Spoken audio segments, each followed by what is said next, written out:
ಮಾಜಿ ಮುಖ್ಯಮಂತ್ರಿ ಎಸ್.ಎಂ. ಕೃಷ್ಣ ಅವರ ನಿಧನಕ್ಕೆ ಪೇಜಾವರ ಶ್ರೀಗಳು ಸಂತಾಪ ವ್ಯಕ್ತಪಡಿಸಿದ್ದಾರೆ. ಮಾಜಿ ಮುಖ್ಯಮಂತ್ರಿ ಎಸ್.ಎಂ. ಕೃಷ್ಣ ಅವರು ವಿಧಿವಶವಾಗಿರುವ ವಿಷಯ ತಿಳಿದು ತೀವ್ರ ಖೇದವಾಗಿದೆ. ರಾಜ್ಯ ಮತ್ತು ರಾಷ್ಟ್ರ ರಾಜಕಾರಣದಲ್ಲಿ ತಳಮಟ್ಟದಿಂದ ಬಹಳ ಎತ್ತರದವರೆಗೆ ಬೆಳೆದು ಅನೇಕ ಮಹತ್ವದ ಸ್ಥಾನಮಾನಗಳನ್ನು ಯಶಸ್ವಿಯಾಗಿ ನಿರ್ವಹಿಸಿದ ಅನನ್ಯತೆಯನ್ನು ಕೃಷ್ಣ ಅವರು ಸಂಪಾದಿಸಿದ್ದು ಉಲ್ಲೇಖನೀಯ.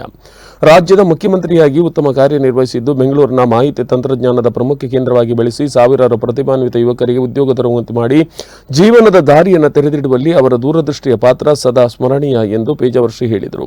ಅದರ ಜೊತೆಗೆ ನಮ್ಮ ಗುರುಗಳಾದ ವಿಶ್ವೇಶ್ವರ ಶ್ರೀಪಾದರು ತಮ್ಮ ಪಂಚಮ ಕೃಷ್ಣ ಪರ್ಯಾಯದ ಸಂದರ್ಭದಲ್ಲಿ ರಾಷ್ಟ್ರರತ್ನ ಬಿರುದಿನೊಂದಿಗೆ ಸನ್ಮಾನಿಸಿದ್ದನ್ನು ಸ್ಮರಿಸುತ್ತೇವೆ ಎಂದು ಪೇಜಾವರ ಶ್ರೀ ಹೇಳಿದರು. ಮಾರ್ಗದರ್ಶನ ಮಾಡಿರ್ತಕ್ಕಂತಹ ಶ್ರೀಯುತರು ನಮ್ಮ ಗುರುಗಳ ಮಠದ ಮೇಲಿನ ವಿಶೇಷ ಅಭಿಮಾನಿಗಳು ಆಗಿದ್ದರು. ಅವರಿಗೆ ಕೃಷ್ಣ ಸಕಲ ಬಗೆಯ ಶ್ರೇಯಸ್ಸನ್ನು ಕರುಣಿಸಲಿ ಅಂತ ದೇವರಲ್ಲಿ ಪ್ರಾರ್ಥನೆ ಮಾಡ್ತಾ ಇದ್ದೇವೆ.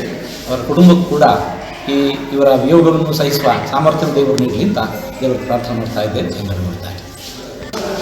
ಮಾನ್ಯ ಎಸ್.ಎಂ. ಕೃಷ್ಣ ಅವರು ವಿಧಿವಶರಾದ ವಿಚಾರ ತಿಳಿದು ಬಹಳ ಖೇದವಾಗಿದೆ.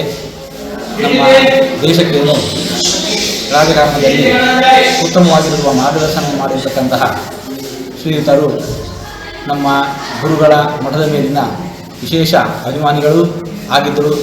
ಅವರಿಗೆ ಕೃಷ್ಣ ಸಕಲ ಬಗೆಯ ಶ್ರೇಯಸ್ಸನ್ನು ಕರುಣಿಸಲಿ ಅಂತ ದೇವರಲ್ಲಿ ಪ್ರಾರ್ಥನೆ ಮಾಡ್ತಾ